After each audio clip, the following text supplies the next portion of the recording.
We have a few myopic Kenyans in this republic who keep telling us about two-term. And so in this video, I want to highlight to this two-term group exactly what will happen if Ruto gets a second term. And so with no further ado, let's get after it. Number one, if Ruto gets a second term between the year 2027 and 2032, Central Kenya will see zero development. And we know this to be true because Ruto is actively speaking through his coalition partners. Just listening to this. I want to ask President William Ruto, the loans we are taking now should be focused on developing Nyanza and Rift Valley and Western, and not Central. Because the President Kenyatta used our loans to develop Central. President Kibaki used our loans to develop Central. President Uhuru used our loans to develop Central. So, Central people should not complain that Nyanza is getting better part of the budget. And I'm glad my brother Tandy is here.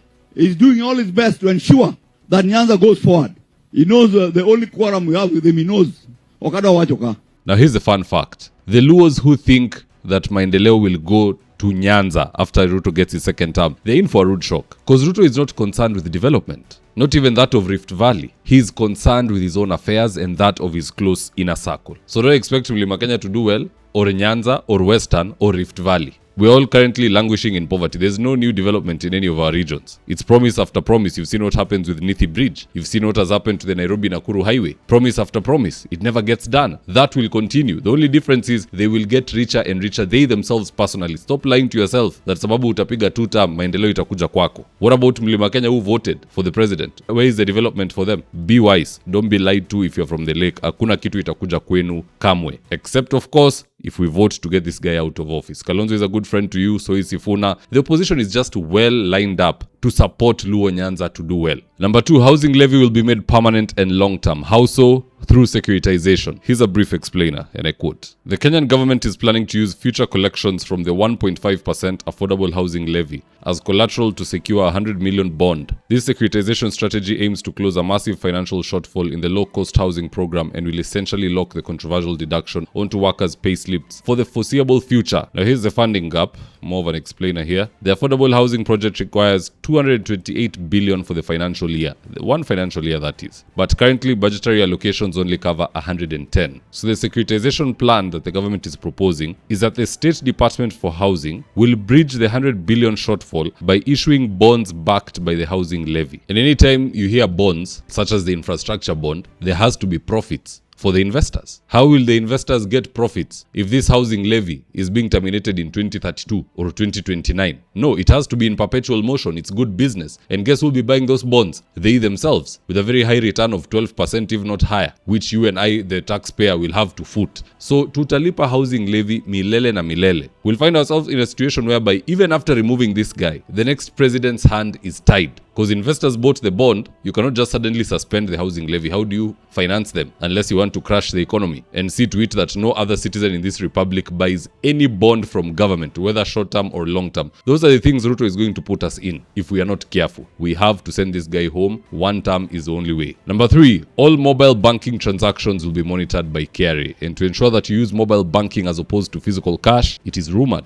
that the government printer will ensure the cash in circulation is significantly lower than the demand. And this is not a rumor. Unajua hata hii maisha, mtu akikuthreaten, wewe nitakumaliza, eventually akikumaliza, there is a trail of threats. It's the same thing with bills in this country. They threatened something in the 2023-2024 finance bill, tunapiga kelele inapotea, wanaileta tena tunapiga kelele inapotea, eventually they launch it by force. Here's Teacher Shei shedding light on this. In the previous finance bill, it was being floated, but somehow was defeated. If you have not been paying taxes, I've got some bad news for you, and actually, this is breaking news.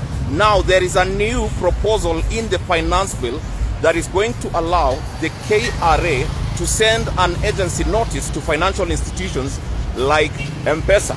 Why?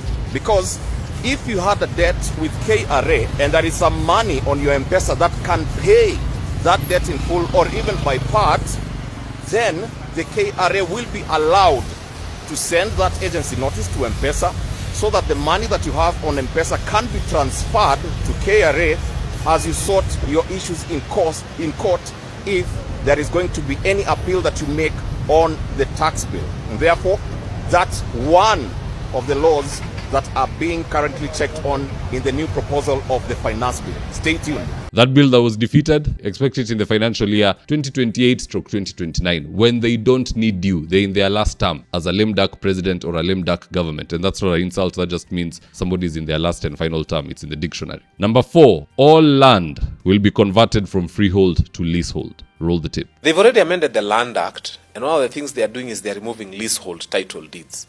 Freehold title deeds and turning them into leasehold. It's a phenomenal change in our law.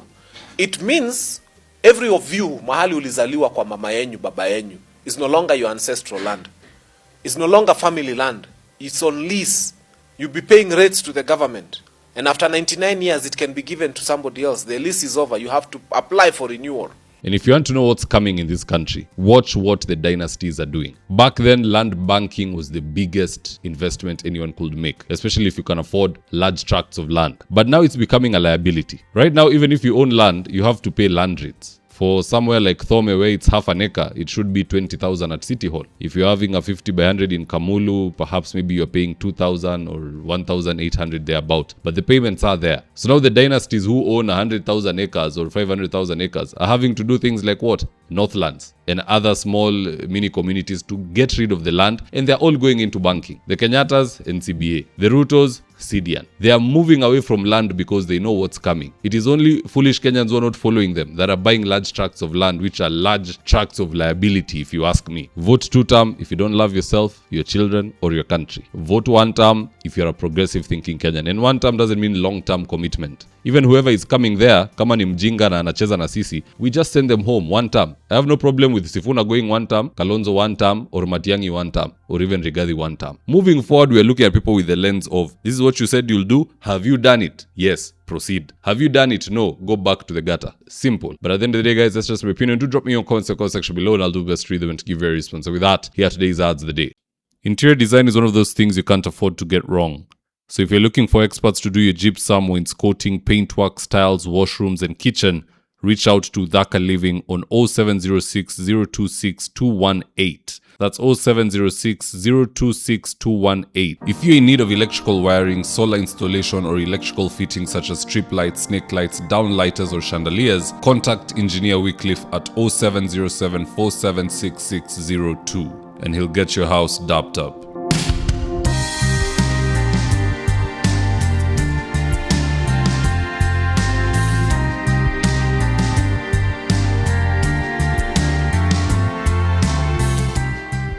And if you're here for the first time, please go on and hit the subscribe button. And if you're watching for a different platform, just head on over to YouTube, search for David Wafula, hit the subscribe button. You're going to be getting a ton of content of this nature. If politics is something you're passionate about, this is definitely the one channel that you really need to subscribe to. All right, guys, adios.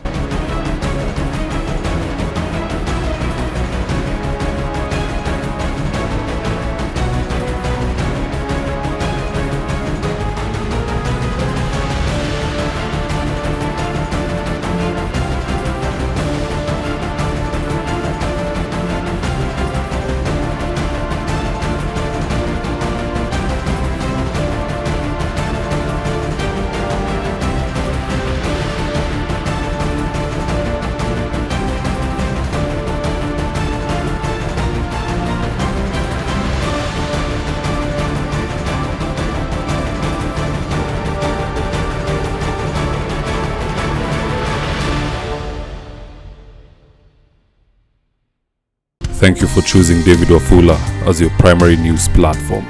We put countless hours in research, recording, and editing. By showing up each and every day to watch our videos, you encourage us to generate more videos for the viewers. We are on a mission to inform, educate, and build a better tomorrow. To our thousands of followers in a world full of presidents, kings, and queens, you are the real gem. Adios.